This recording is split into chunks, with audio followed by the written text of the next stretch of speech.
book besties, welcome back to the channel, or welcome if you're new. My name is Kyan and this is Kyan is Booked. And this is gonna be one of my last videos with my Christmas tree in the background. I definitely would have already taken it down, but this is new and I'm waiting on a Christmas tree bag so that it's like easier to store. Anyways, not at all what you came here for.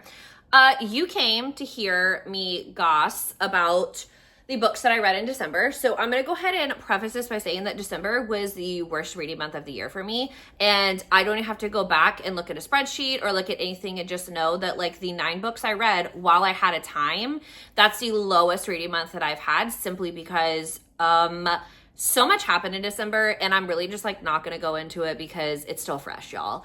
But it wasn't a great month. I had a lot going on personally, a lot going on with like the fam, and then it was just tough. I'm a teacher, and heading into winter break, like I was just far more exhausted on my break than I thought I was going to be. So with all that being said, we do have 9 books to talk about. I am very excited because I didn't have anything below a 4-star this month because, as you guys know, and I'll link the hopefuls list, Jess, one of my book besties, chose my TBR for December because that's her birthday month. And I really enjoyed the books that she chose for me. Like I said, I had a time. And any of the books I didn't finish in December due to the shenanigans of the month, I have rolled into my January hopefuls. So I honestly can't remember the order in which I'm putting all of my videos up. But you can go to my channel to see my January hopefuls and then to obviously see the books that like I am going to be rolling over, because my intention is to complete the entire TBR list. It wasn't going to happen in December. Let me put it like that. So kicking off the month strong, I read Never Look Back by A.L. Jackson. This is book 3 of the Redemption Hills series. So I started reading A.L. Jackson for the first time in 2025, this year. And I started with her current series. I'm trying to see From Here to Eternity, I think is the first book in that series, and that's the Moonlight Ridge series. And I wanted to read it because the second book in that series was A Brother's Best Friend, and I was going through like a massive Brother's Best Friend phase at the time, and spoiler, still here. Neither here nor there. So this is book 3. This is Logan Lawson, and he's the third Lawson brother, and they have a very sordid past, and by that I mean their dad was the leader of an MC, and they were all patched in, and he was a pretty horrific person, and obviously like we continue to get like flashbacks from that time because the boys have left and they are all kind of creating a life of their own. So and the first book is Give Me a Reason, and that's Trent, and the second book is, I can't think of it right now, but that's Judd, and then this is Logan's book. And so this is the series of them like getting the opportunity to find their happily ever after. But Logan's book is the only one that really pulls someone back in from his past. So this is Aster, and I would definitely term her as his first love. And I would say that, you know, they were star-crossed because her dad is the leader of one of the mafia groups. And the deal is like she was gonna be married off to somebody else, but like she was in love with Logan. But the problem is like her dad threatened to kill him unless like she agreed to like never speak to him again. And essentially she had to like break his heart, and he had to agree never to come back to California and never to look for her. And then all of a sudden, as fate would have it, they all end up at this same poker game, and her husband's a POS, and he ends up putting her up as collateral in the poker game, and Logan ends up winning. So then they end up reuniting, and obviously we definitely get that scene of, you know, like, this is what you did to me, blah, blah, blah, and like she gets the opportunity to explain. And I mean, obviously they're gonna fall back in love together, and like they're gonna end up happily ever after. So I really did like the fact that A.L. Jackson gave them enough time to understand their grief and to like really listen to what the other person was saying. Because I think sometimes like when we read books like this and they get that second opportunity, it's like, oh, like, you're back in my life, I love you so much, like, blah, it's okay, like, it doesn't matter. But you know, like, Logan lost a lot in all of this, and I can't tell like necessarily like kind of what was the breaking point of like what he lost, like not only just Aster but their relationship, and then like something else that was there in the relationship as well. And I really just liked the fact that like Aster gave him the opportunity to like really air out his grievances, and then she got that same opportunity from him, and they really honestly like had an adult conversation and had to understand the fact that like they were 18, 19 when all of this happened, and they were both in a really horrific place in their life. And you know what, like it wasn't perfect and they wish they could have been together, but maybe this was for the better overall. And you know, like then it becomes about like, how do I make sure that like you and I can stay together type situation. So I loved it. I have really enjoyed the series so far. One of the best friends, she kind of like joined the girl group in the first book. It's her, she's the fourth book in the series. So I only have one more book to go and I'll be caught up on a series. Like, who is she? Anyways, so that is Never Look Back. Really enjoyed it. Live, Laugh, Love. That's that one. Then I read, oh my gosh, I didn't even write down the names of the characters and they're escaping me right now. I even wrote a whole Instagram post about them. Okay, so this is All Superheroes Need PR. I gave this one 4 stars, 4.5 stars. And I really liked this. I'm trying to see if I have notes somewhere because I'm so upset with myself because I have notes on everything else. Do I have, okay, so this by Elizabeth Stevens. And it is like definitely like a fated mate situation. So he is a superhero. No, he is a villain in the beginning of the book. And then like they have this thing called like the Lois Lane clause, and she works for like the PR company. And she's like, well, like we really like would prefer if like you set aside your villain-esque personality and you join the good guy side. And he's like, I'm never gonna do that. Like he's basically the embodiment of like a living torch or like a living flame, right? And he's like, I'm never gonna do that. That's not who I am. Blah, blah, blah, blah, blah, talk, right? And then he feels in his heart, in his head, in his whatever, and he's just like, I'm drawn to her, like there's something about her. And you know, there's not a lot of superheroes in the world right now, so like, you know, the understanding of like attraction and kind of just like the dynamic of not necessarily like their attraction, but like the potential for a fated mate situation. And he's grumpy and he's angry and he's not perfect and he doesn't quite know how to be in a relationship, but he knows he wants her and he knows he's like trash for her. And I just ate it up with a spoon because y'all know that's my type. Fictional type, because we're trying to be reformed in real life, but it's hard out here for a girl. So anyways, I really enjoyed this one. Book 2 actually just came out and it follows, if I remember correctly, one of the villains and then the photographer that works for our female main character in here. And if I remember, like I'll add their names because I'm really upset that like this is the only one I didn't write notes for, which is crazy to me because I really had a time with this one and I really, really enjoyed it. Next up, if you've been following me for a hot minute, then you know that one of these books has ended up on my TBR, well, my hopefuls list, like 4 or 5 times this year. And I'm happy to report that we did it, guys. Yay, we did it. Like Dora the Explorer style. I finally read the Ashes of Thesmar series. And if we're being honest with each other, right now, the reason why it took me so long to read this series is that I understood that when the final book came out, Silver and Smoke, like I knew that this was the end of the world of Thesmar. And at any point in time, like if I want to go back, like it's going to be in a reread format, which I'm not mad about it. Sure, there's a ton of stuff I missed while I was like desperately trying to finish the first series because I was obsessed. But it was just hard for me knowing that like once I picked this book up, like I was essentially acknowledging the end of a world that I definitely loved and enjoyed so much. So if you don't know, this series starts off with Iron and Embers, and this is my Fairy Loot edition. I need to get my hands on the other 2 Fairy Loots, so shout out to your girl if you see them.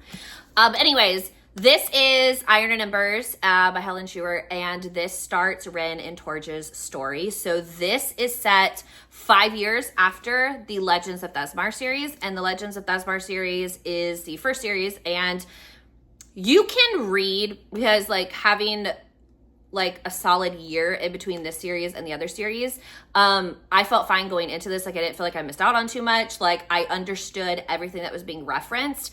But if you want the lore behind Ren and Torge's relationship, and you want to understand the other characters and their dynamics and like their beginnings, I do truly recommend reading The Legends of Thesmar first. However, if you just want to understand what the hype is, like, do not pick it up.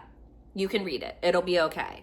So this is set 5 years after that final war in The Legends of Thesmar, and Thea's off being a warzord with her man Wilder, and Torge is absolutely in love with Ren, and he has been in love with her for like the longest time.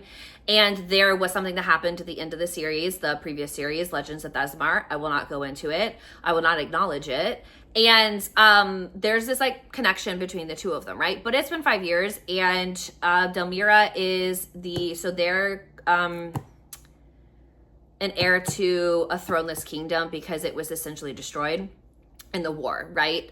So both Ren and Thea are princesses of a kingdom that, I mean, it's there, but the lands are barren and nobody can live there, right? So she goes back to Delmira and she's grieving at loss of her friends. Like, she's going through a lot of stuff, like what she had to do in the war really puts her at odds with like her idea of who she was as a healer. And so we kind of see her journey of like trying to deal with the trauma, trying to deal with the loss of friends. And then in comes Torge, because he's a warzord and he's been assigned to her as her bodyguard. And she's like, God, anybody but this mother effer. And the reason why they're so angry with each other is because at the end of the last series, Torge is like, I'm basically trash for you and I want to be with you, blah, blah, blah. But Ren wasn't in a place emotionally, mentally, any type of place where she knew she could be like what Torge deserved. And she was just so worn out from the war and everything like that, that she's like, I couldn't imagine being with anybody right now. So it's one night or it's nothing. And Torge is like, no, dude, like I want everything with you. And I know I want everything with you. So like, I'm not signing up for one night only. And that was the last time they saw each other until he has to be our bodyguard because something's going down. So I cannot remember the name of the school. She's an alchemist. And then she's offered a position at, a place at the Ancient Alchemy Academy of Drevner. And she is going to have to like conquer the gauntlet, and there's a bunch of trials that she has to go through, and some of it's team-based and some of it's individual, and it's like really testing her skills as like a healer and somebody who like leans into the magic of the world and the herbs of the world in order to like care for people. And the piece is incredibly fragile, and there's been some rumors and some attempts from a rebellion discussing potentially capturing the heirs of Delmar. So that would be Thea, who's the warzord, and then obviously Ren, who is the alchemist. And so they send Torge in to be her bodyguard. And no matter how Torge feels and no matter how angry he might be at her, he understands her more and sees her more than anybody else. So like he understands that like she's not denying him based off of like the fact that she doesn't care for him, but simply like just drowning in her own grief has become too much for her. And like she'll give him reasoning and stuff like that, and he's like, yeah, no, that's BS, and like I'm not accepting it. And it's one of the things that like really annoys Ren, because she's like you'll be in like in her perspective, and she's like, God, I wished he didn't like understand me as well as he does, or like I wished he didn't see me as well as he sees me. And yeah, it's just like it's a slow burn, and it's a beautiful love story for the two of them. And as somebody who's read all of the books in the first series and then like now this series, I truly do believe like it was the ending and it was the journey that like both of the characters like kind of had to go on. And I'm so sad it's done, but I'm so happy that I read it because like I adore Ren and Torge. I really, really do. And like it was great to see Thea and Wilder and like everybody else and like the whole crew. And I'm definitely gonna go back and reread it, but I just like really appreciate the fact that like these characters like were done justice, and like they got the opportunity to like really grow into their relationship post-war, even with all the drama, even with everything else. And like just like Torge's promise like to always stand by her, because he knows that like that's who she needs in his life. So I did it, yay me. Definitely bittersweet, but I'm really proud of myself, and like I really, like I said, I really had a great time. So that's Iron and Embers, Thorns and Fire, Silver and Smoke, 5-star series for ya girl. Then I went to A Pack for Autumn from Amelia Emerson, and this is the story of Autumn and her gentleman. And I gave this one 4 stars. I really had a great time. This is a series where I think one author is going to write 2 books, the other author is going to write the other 2 books. And they're all going to be in megaverses from my understanding, because the next one is A Pack for Winter. And her name is also Winter. Okay, so it's just like really, it's a small town and has all like the coziest small town Omegaverse vibes. And it's really just like this really nice romance. Like I literally just like kind of sunk into it. It's a standalone, like obviously it's standalone in a series, but like Autumn gets her HEA in her book. And she lost both of her parents, and she's like kind of really struggling with the grief and like kind of where she fits in life. So she moves in and she works the lighthouse on the island. But then she also stumbles upon the alphas that are supposed to be like her mates and like her pack. But she always told herself that like she didn't need a pack and like she didn't need mates or anything like that. And the guys are really struggling because like obviously like they know who she is to them, and like she's very resistant, and everybody's kind of really struggling with like that attraction that you feel like in between mates. But my favorite part about all of this really was like the guys, because obviously this is why choose like multiple men in a pack and in a megaverse. And what I really liked about it is that like, you know, she struggles with her own level of depression, and like she's really going through like the trauma and grief of everything right now. And I just really liked just how respectful they were, and like just how careful they were with her. Like not even careful, I don't think careful is the right word, but caring, like how they really took their time and like tried to help her as best they could and like understand where she was coming from. So I really enjoyed that aspect of it. And like I said, I had a time. Then I read, and we all know that Jess, like she's definitely like very excited about this, but I have officially started my Dustwalker Bride journey. This one, if you've been around for a minute too, like you know, also has probably ended up on as many TBRs as Iron and Embers.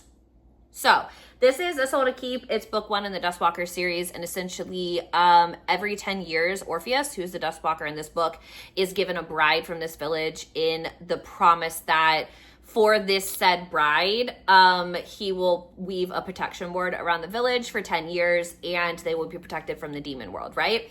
But Orpheus is desperately lonely, and he has wanted for decades now to get somebody from the village who like isn't terrified of him, and somebody who is willing to be a true mate to him and to live with him and like cure this like unending loneliness in him. And you're probably like, wow, it's a chunker.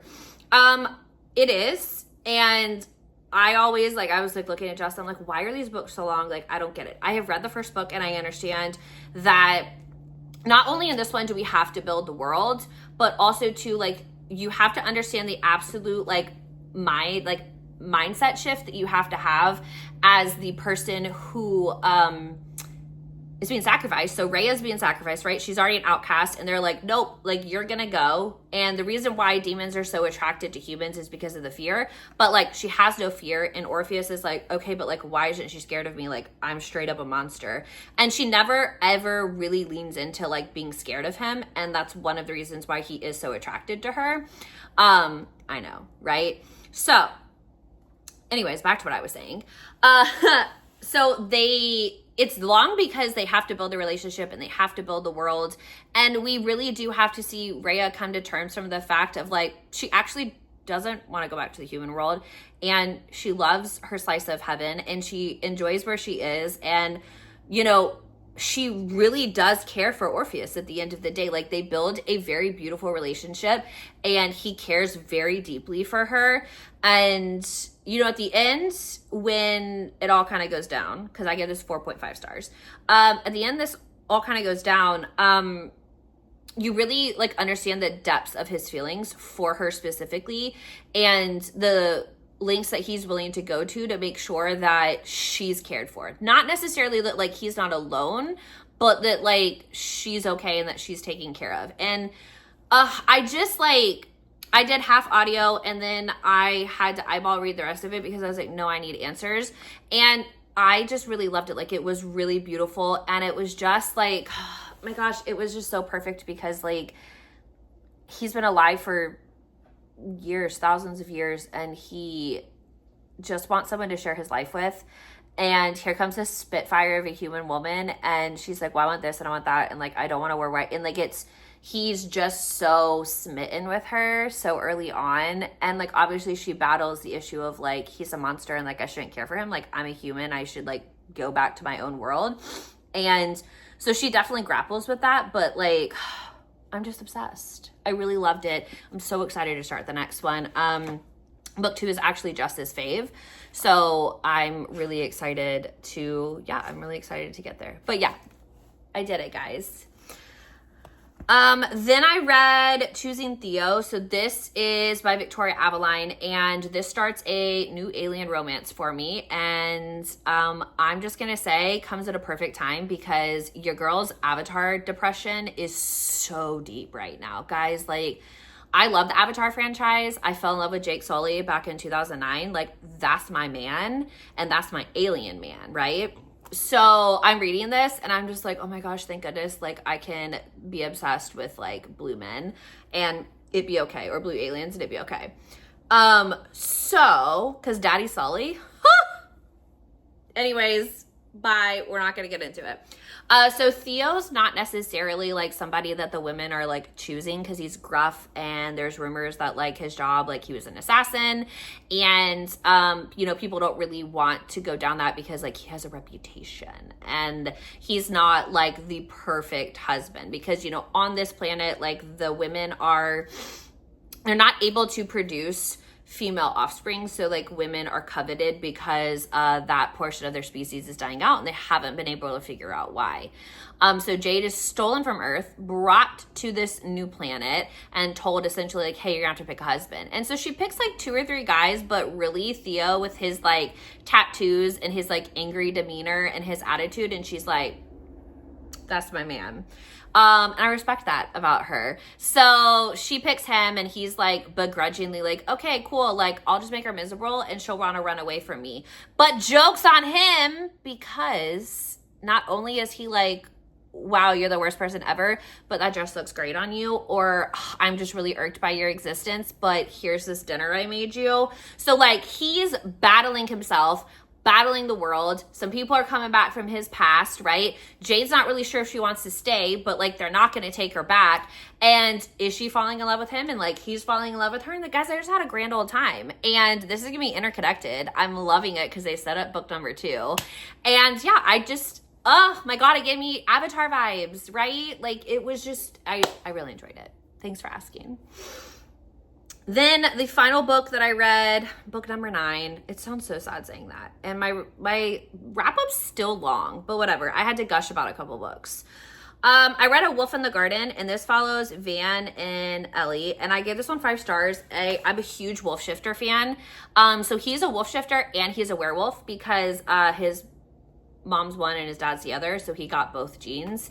And he showed that he was going to be alpha at a very young age, so like that obviously caused problems with him and his dad. So that's definitely something that worked for. But the issue here is like Ellie was they met, and there's a little bit of an age gap because like they would do summers in New Zealand, and she would spend time with the family, and they've always been like inexplicably drawn to each other and kind of like not really understanding the draw there. And I'm trying to make sure that I don't mess anything up. I think I'm probably just going to go based off of like the vibes I felt by reading this, not necessarily any of the storyline, because I don't want to ruin it, because I really enjoyed the way that like we slowly were introduced to like different ideas and different concepts, right? So I really loved, because like you knew Van was trash for her and like in love with her, but circumstances outside of his control dictated how and what he was able to feel for her and the decisions that he had to make, because he was not alpha of his own pack when he was young like that. And so he did have to follow what the alpha of his own pack was telling him. And that alpha was not a huge fan of Ellie at the time. And so they spent like 10 years away from each other, trash and love. Ellie was absolutely heartbroken, absolutely destroyed. Van literally never was in a relationship with another female again. Now, we understand the dynamics. Obviously, they're a wolf, like she's a wolf. So there's more dynamics here at play. But yeah, no, I loved it. And I just really liked the fact that like we knew it, the conflict in this book was not their relationship and people trying to keep them apart once they meet up, like in present time. The conflict was battling the other unknown outside of the relationship. So, and it made sense within the world. It made sense within their relationship. So like, I wasn't mad about that. There wasn't any type of like miscommunication. Like Van was there for her. Like their relationship was growing and it was growing into something very beautiful. And I really enjoyed that aspect of it. It was just, it took time for them to work out all of the problems before like they could really truly have like that happiness that they both wanted. So all in all, 4 to 5 stars. It was a solid month. I will link my Jan Hopefuls if it goes up first. If not, watch the channel, subscribe so you can see it. And you'll see what books that I'll be carrying over so I can make sure that I finish my TBR. And yeah, that's it. I had a great reading month. Really, it might have been a tough end to the year, but like books wise, like I really like what I ended on. And fingers crossed for a really stellar 2026 reading year. Thank you so much for watching. If you haven't subscribed, be sure to do that. And guess what? I'll catch you in the next video. Bye.